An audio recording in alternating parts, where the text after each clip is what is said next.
Well, Cubbon Park Police have given a report recommending the cancellation of license from Sky Bar. The report was submitted to the Commissioner by the Cubbon Park Inspector. In blow-by-blow account, let's take a look at the happenings in Sky Bar. Well, it all started at around 4:15 p.m. when Rowdy Sheeter Somashekara Gowda gave a call to Sky Bar informing them about the party. He said that 30 to 40 people will be coming into the party. He also asks that a cake with the name Dear Vijay be prepared. After which, close to 5 hours later at 9:48 p.m, Vijay Anand as well as his family and relatives, totaling to almost about 12 people, entered the Sky Bar. Now, after that, after some 15 minutes later, Somi Gowda in fact comes in at around 10:02 p.m. in a purple shirt and enters the Sky Bar. The MLAs Ajay Kumar Singh, MP Ravindra, HP Manjunath also enter and wish Vijayananda. After that, after about an hour later at 11:05 p.m, music is stopped at Sky Bar. Staff and even the lights are turned off. Somi Gowda and some people create ruckus as the cake cutting was still pending. So they asked the Sky Bar officials to turn on the lights and to turn on the music. And the Sky Bar officials, we understand, did oblige to this request, considering that there were many powerful people in this party. At 11:14 p.m, we understand that the cake arrived on the table, which had Dear Vijay written on it. At 11:20 p.m, the cake is cut and celebrations continue. They do not stop despite the fact that it happened post the deadline. It continues, but the 3 other MLAs wish to leave and they leave the premises. 14 other people though continue occupying almost 3 tables and continue with their party. They order food and they order drinks, and because of the previous talks that the officials at Sky Bar had with the MLA, it seems like the Sky Bar also obliged. At 1:08 a.m, that's when the around the 2 beat constables, Kiran Kumar as well as Prashant Nayak, approach UB City after they get reports from the people saying that there is a party going on. So the cops decide to enter and Kiran enters first, whereas Prashant remains outside the Sky Bar. He finds that people are still consuming alcohol and people are still continuing to party. He comes out of Sky Bar and he informs Prashant about it. At 1:10 a.m. then, Kiran tells Prashant that the party is going on and that Somi Gowda, who is a Rowdy Sheeter, is part of this party. So Prashant asked him to pick up his camera and shoot the proceedings at this party, because this is the kind of instructions that have been given to the police officials. They're not supposed to physically manhandle anyone and drag them out. They are supposed to record everything so that action can be taken at a later date. At 1:11 a.m. then, Vijayanand's associate tries to grab Kiran's mobile phone through which he was taking the video. They threaten the cop and another supporter tries to snatch the mobile phone as well, and that's when Somashekara Gowda intervenes and he comes with a drink in his hand and shouts at the police officials. That's when an angry Vijayanand slaps Kiran on the right cheek.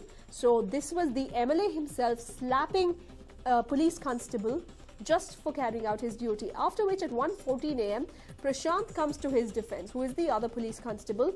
Prashant and Kiran are forced out of the club, and Prashant immediately informs the ASI Muniraju about what had happened.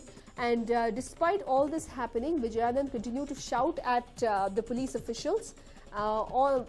In fact, one of the ladies who was part of this party of Vijayanand even tried to stop him, but he just hit her shoulder and asked her to move away, is what we understand. The goons also pushed the cops into the lift.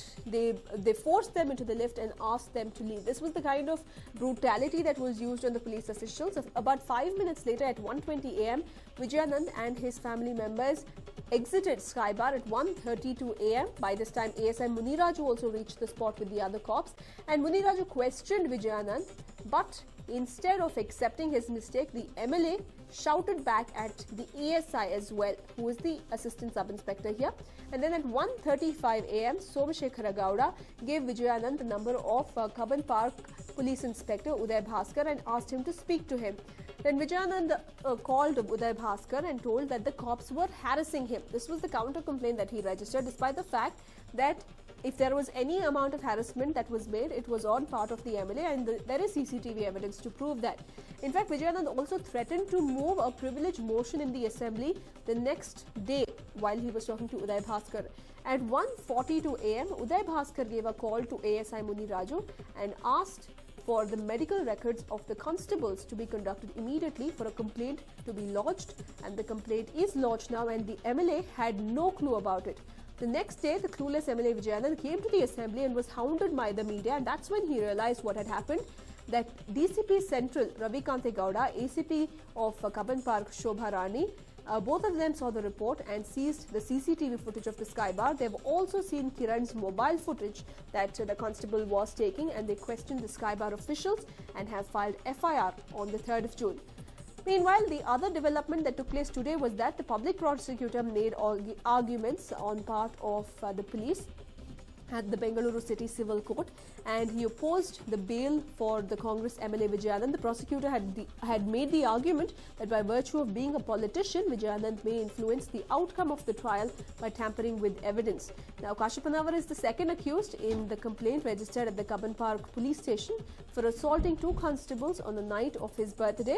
Kashyapanavar had stated that he knew nothing of the Galata on the 1st of July. His presence at Sky Bar that night has been confirmed, but Kashyapanavar has stated that he left for home before the Galata. That has been disproved by the CCTV camera.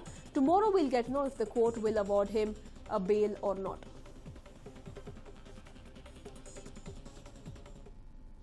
Well, moving on to some other news now. Put on your mosquito nets, wear full clothes even during the day. Remove all the stagnant water. That scary season is back to haunt us all again. 80 dengue cases in Bengaluru and 728 across the state have already been reported. With occasional showers, we can say it's the monsoon time. Stagnant water and puddles on street corners is no rarity anymore. But this has become a major cause of concern for many across the state. The reason being, these are the very breeding grounds for Aedes mosquitoes that are a medium for dengue. Some might not shy away from saying we are stepping into the season of dengue because there are close to 3,000 cases of suspected dengue infections across the state. But the number of medically confirmed cases is completely different. 113 people were suspected to be suffering from dengue over the last 6 months. On medical examination, 80 were confirmed to be suffering from the disease. Fortunately, there have been no deaths so far. Overall statistics in the state is nothing less than alarming. 2,935 victims are suspected to be suffering from dengue across Karnataka. But according to reports, only 648 cases have been confirmed so far. While the number of confirmed cases is not as high as the suspected ones, the fact that close to 730 people currently suffering from the deadly dengue has set the alarm bells ringing. Because of the rains, there will be stagnation of the fresh water. That is a breeding site for the Anopheles mosquito, which is a main vector for transmitting the dengue disease. 648 cases since January till 9th July. We got 648 cases positive for dengue cases. There is no death since Jan. This year we don't have any dengue shock syndrome. That is the complication of the dengue fever. The patient with a high fever is having a severe headache, and he will have a severe vomiting, and the patient will go into a shock-like syndrome. That shock means his BP will fall, his pulse will fall. There he needs a special treatment. Manipal Hospital, Sagar Hospital and BBMP hospitals in Bengaluru are seeing an increased number of people seeking treatment for dengue. The number is relatively increased over the last 15 days. Bringing the issue to light during the council meeting today, Health Minister U.T. Khadre stated that they are looking at tackling the issue before it affects many others. While the rains have brought relief, it has also spread fear. The people now hope that BBMP and state government handle the situation in a better way and ensure there are no deaths. Maltesh for News 9, Bengaluru.